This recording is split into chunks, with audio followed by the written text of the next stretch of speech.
Tu sais bien qu'il y a beaucoup de récompenses dans le fait de faire la prière en assemblée. Bien plus qu'en la faisant seule. Mais connais-tu les conditions pour prier derrière un imam? Quels sont les actes qui peuvent te faire perdre les récompenses de l'assemblée de prière? Quelles sont les choses qui peuvent annuler la prière de celui qui prie en étant dirigé? C'est ce que nous allons découvrir dans cet épisode de la quête du savoir.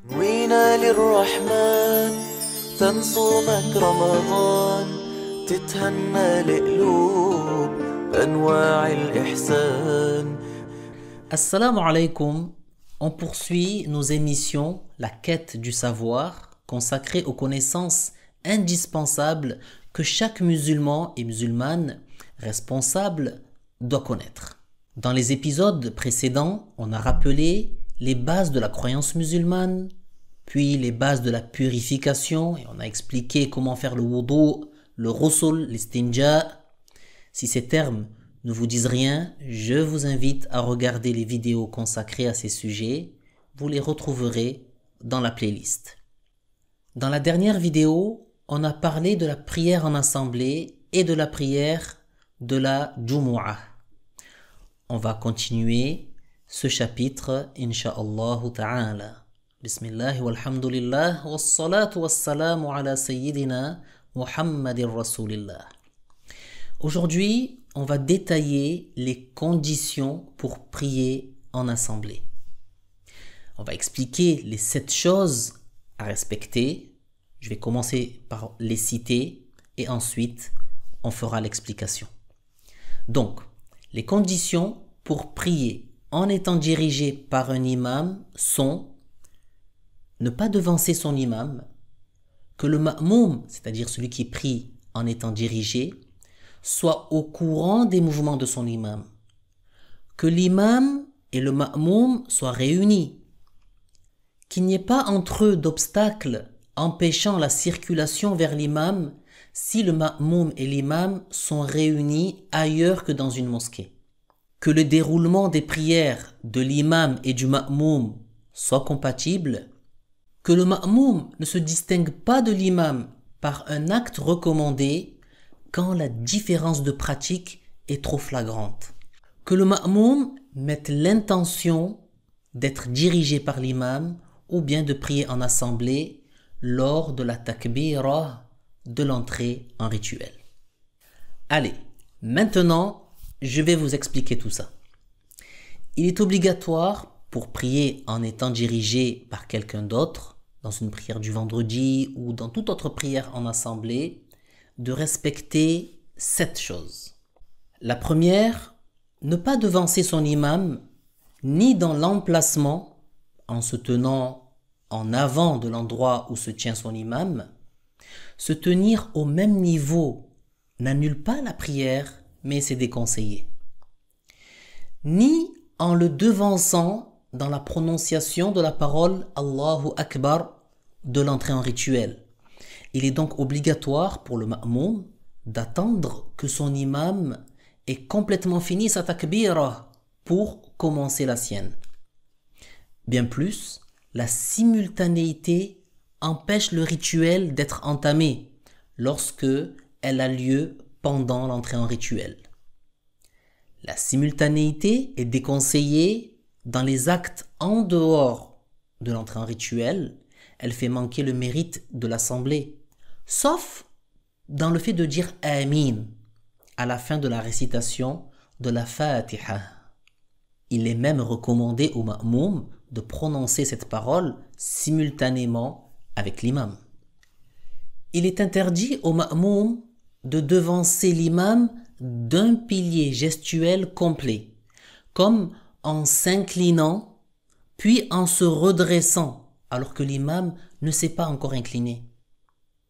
Sa prière est annulée en devançant l'imam de 2 piliers gestuels successifs longs ou bien d'un long et d'un court, si cela a lieu sans excuse, comme par exemple s'il s'est incliné, puis s'est redressé et à entamer la descente vers la prosternation alors que l'imam est toujours debout. Sa prière est également annulée lorsque le ma'moum est en retard par rapport à l'imam de 2 piliers gestuels successifs longs ou bien d'un long et d'un deuxième court lorsqu'il le fait sans excuse, comme dans le cas où l'imam relève la tête de l'inclination, se redresse et entame la descente pour la prosternation. Alors que le ma'moum est encore debout et ne s'est pas encore incliné, sans excuse. La prière du ma'moum est alors annulée. Lorsque le ma'moum est en retard par rapport à l'imam de plus de 3 piliers longs, comme l'inclination et les 2 prosternations, même s'il a une excuse pour être en retard, comme sa lenteur pour réciter la Fatiha. Par conséquent, si le ma'moum tarde par rapport à l'imam à terminer la récitation de la Fatiha, par exemple, au point que l'imam achève l'inclination et les 2 prosternations, et s'est assis pour le tashahhud, ou s'est relevé pour accomplir la rak'a suivante, le ma'moum doit abandonner immédiatement son ordre à lui et suivre l'imam dans l'étape qu'il a atteinte. Puis, il accomplira une rak'a après le salam de son imam, étant donné qu'il a manqué cette rak'a. S'il ne le suit pas et poursuit selon son ordre à lui, sa prière est annulée. En revanche, s'il termine la Fatiha avant que l'imam ne le précède de plus de 3 piliers longs, c'est-à-dire avant que l'imam n'entame le 4e pilier, le ma'moum continue sa prière dans l'ordre qu'il suit. La deuxième chose obligatoire pour prier en étant dirigé par quelqu'un d'autre, c'est que le ma'moum soit au courant des mouvements de son imam, soit en voyant l'imam ou en voyant certains de ceux qui sont dirigés et qui voient l'imam, ou bien en entendant la voix de l'imam, ou encore en entendant la voix de celui qui répète après l'imam, le muballigh. La troisième chose obligatoire pour le ma'moum, c'est que l'imam et le ma'moum soient réunis dans une mosquée, même s'il y a entre eux deux une distance supérieure à 300 coudées. Ou sinon, dans le cas où ils sont tous deux à l'extérieur de la mosquée, dans une limite de 300 coudées. Par conséquent, lorsque plusieurs rangs de gens qui prient en étant dirigés se succèdent, il est une condition que la distance entre le ma'moum et le dernier rang devant lui ne soit pas supérieure à 300 coudées. Même si la distance entre l'imam et le ma'moum fait des farsanges. La quatrième chose à respecter, c'est que si l'imam et le ma'moum sont réunis ailleurs que dans une mosquée, qu'il n'y ait pas entre eux d'obstacles empêchant la circulation vers l'imam, comme un mur ou une porte verrouillée, ou un écran empêchant la vision, comme une porte fermée, non verrouillée. La cinquième est que le déroulement des prières de l'imam et du ma'moum soit compatible. En fait, cela est réalisé lorsque les actes apparents coïncident, même s'ils se distinguent par le nombre de rak'a et par leur intention.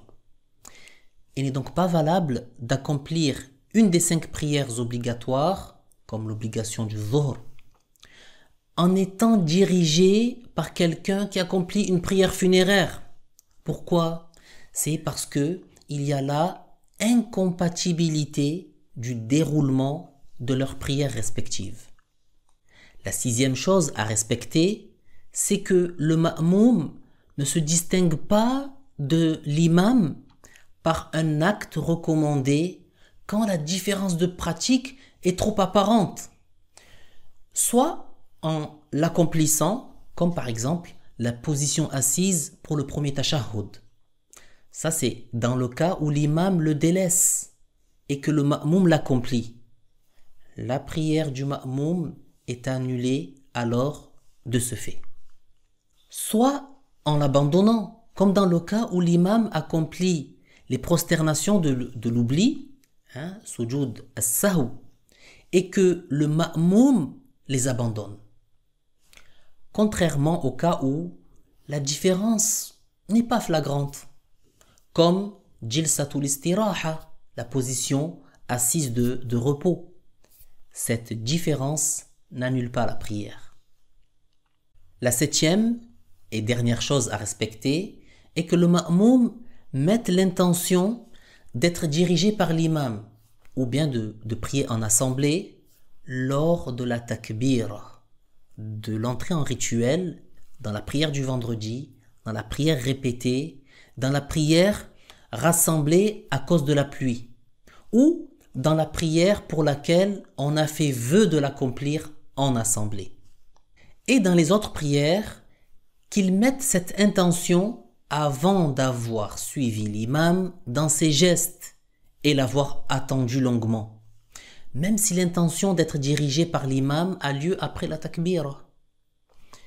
Par conséquent, s'il le suit dans ses actes, après une attente prolongée, sans avoir fait l'intention de le prendre pour imam, sa prière est annulée. Toutefois, s'il attend mais ne le suit pas, ou s'il le suit par simple coïncidence, sans le vouloir, ou s'il le suit délibérément, sans l'avoir attendu longuement, sa prière n'est pas annulée. On a parlé du ma'moum, on va maintenant préciser une chose concernant l'imam. Il est obligatoire que l'imam mette l'intention d'être imam lors de la takbira, d'entrer en rituel, dans la prière du vendredi, dans la prière répétée et dans toute autre prière qui a comme condition d'être accomplie en assemblée. L'intention d'être imam est sunnah en dehors de ces prières pour pouvoir bénéficier du mérite de l'assemblée. Qu'est-ce que la prière répétée?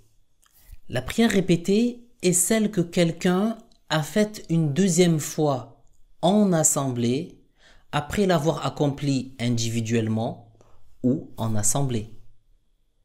Alors, en conclusion, on a bien expliqué ce à quoi le ma'moum doit faire attention pour que sa prière soit valable. Et comme on l'a dit, parfois sa prière sera valable, mais il n'aura pas les récompenses de la prière en assemblée, parce qu'en fait, il a fait quelque chose qu'il ne faut pas faire. Donc, je vous invite à réécouter ce cours autant de fois qu'il faudra pour bien le comprendre. N'hésitez pas à prendre des notes, ça va vous aider à bien retenir. Regardez également plusieurs fois toutes les vidéos de la playlist afin de bien maîtriser tous ces sujets que tout musulman responsable doit connaître. Chacun d'entre nous souhaite que sa prière soit valable et qu'il obtienne les récompenses de la prière en assemblée. Alors, soyons attentifs à tout ce qui a été cité. Walhamdulillahi Rabbil Alamin. Wassalamu alaikum wa rahmatullahi ta'ala wa barakatuh. وبتصفى الأرواح وبتزيد الأرباح وبنادي المكروب هم كله راح